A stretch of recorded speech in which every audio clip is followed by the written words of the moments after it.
السلام علیکم۔ میں آج کوشش کرتا ہوں کہ اگر اپنی زبان میں آپ کو آج کا بلاگ پڑھ دوں، اور بیک گراؤنڈ میں آپ اس وقت نیو جرسی ایڈیسن میں سورج غروب ہوتا دیکھ رہے ہیں۔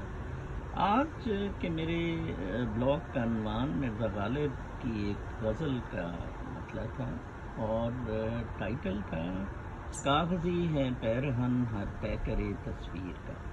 کل کی میری ویڈیو پر ایک دوست نے کہا کہ آپ نے بہت شوق بشرٹ پہنی ہوئی ہے، تو مجھے مرزا غالب یاد آ گئے، جنہوں نے ایک خط میں خود اس مسئلے کے بارے میں فرمایا ہے کہ ایران میں رسم ہے کہ دادخواہ کاغذ کے کپڑے پہن کر حاکم کے سامنے جاتا ہے، جیسے مشعل دن کو جلانا یا خون آلودہ کپڑا بانس پر لٹکا کے دینا۔ میں کوشش کرتا ہوں کہ ویڈیو گفتگو میں ایسا لباس زیب تن کروں کہ وہ میرے بیانیے کا ساتھ دے۔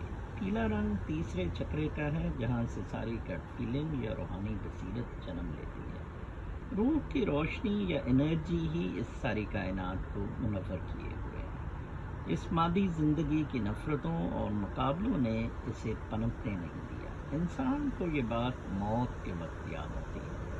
ٹامس ایڈیسن میرے سے کچھ میل دور یہاں نیو جرسی میں ہی رہتا تھا۔ یہ شہر ایڈیسن جہاں میں رہتا ہوں اسی کے نام پر ہے۔ وہ جب موت کے قریب تھا تو بہت طویل عرصے کے لیے کوما میں چلا گیا، اور انتقال سے پہلے بہت عرصہ بعد یہ 6 الفاظ بولے: it is very beautiful over there. اور اس کے ٹھیک 80 سال بعد ایک اور سائنسی لیجنڈ اسٹیو جابس جب مرا تو اس کے بھی اس طرح کے الفاظ تھے: اوہ وہ، اوہ وہ، اوہ وہ۔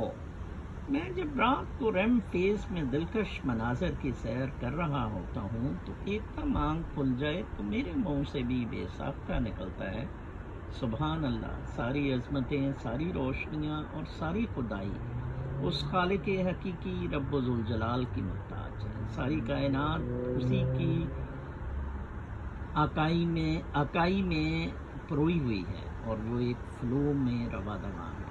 ہم سب اس لافانی دائمی انرجی کا حصہ ہیں جو اس پوری کائنات کو اپنی طاقت سے روشن کیے ہوئے ہے۔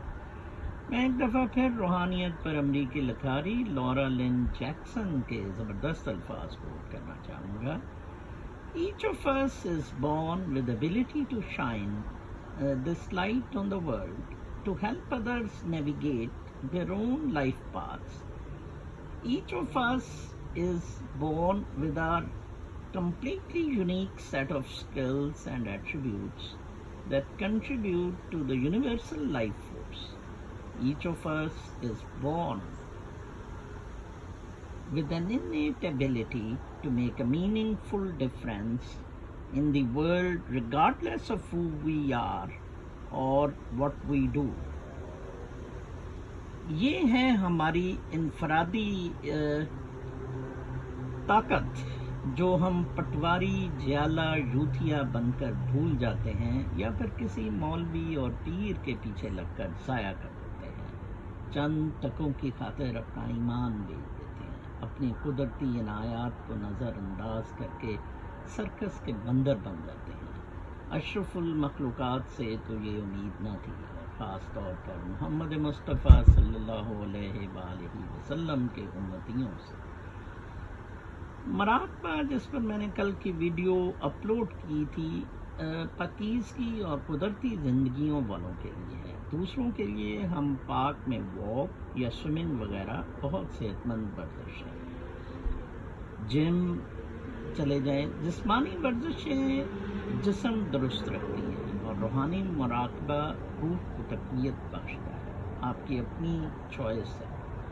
میں نے بہت سارے لوگوں کو ورزش کرتے مرتے سنا، پارک میں دوڑتے یا ٹریڈ مل پر۔ مراقبے میں کوئی نہیں مرتا، بلکہ زندگی رینیو ہوتی ہے۔ ہم سب روحانی ہیں، ہم سب میں وہ ساری روحانی طاقت ہے جو باقی کائنات کی ہر چیز میں ہے۔ مسئلہ یہ ہے کہ وہ انلاک ہوتی ہے صرف اور صرف محبت سے۔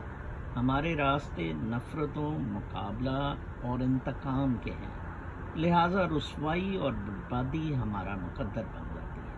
میں اپنی ویڈیو کا لنک پھر اس بلاگ کے اختتام پر دے رہا ہوں، ضرور دیکھیں، اپنی زندگیاں آسان کریں، بیماریوں سے چھٹکارا حاصل کریں، انسانیت کی خدمت کریں، ایک دوسرے کا سہارا بنیں، اس روح کی روشنی کو پھیلانے میں۔ خود غرضی اسلام میں گناہ کبیرہ ہے۔ اسلام اجتماعی خود کفالت کا درس دیتا ہے۔ صرف اور صرف غور و فکر اور صبر کی ضرورت ہے۔ شکر گزاری والا یہ معاملہ ہے۔ اللہ تعالیٰ آپ کو اور مجھے اپنی ہدایت سے نوازے، آمین۔ اپنے پیارے نبی محمد مصطفیٰ صلی اللہ علیہ وآلہ وسلم کے راستے پر چلنے کی توفیق عطا فرمائے، آمین۔ اپنا بہت خیال رکھیے، اللہ حافظ۔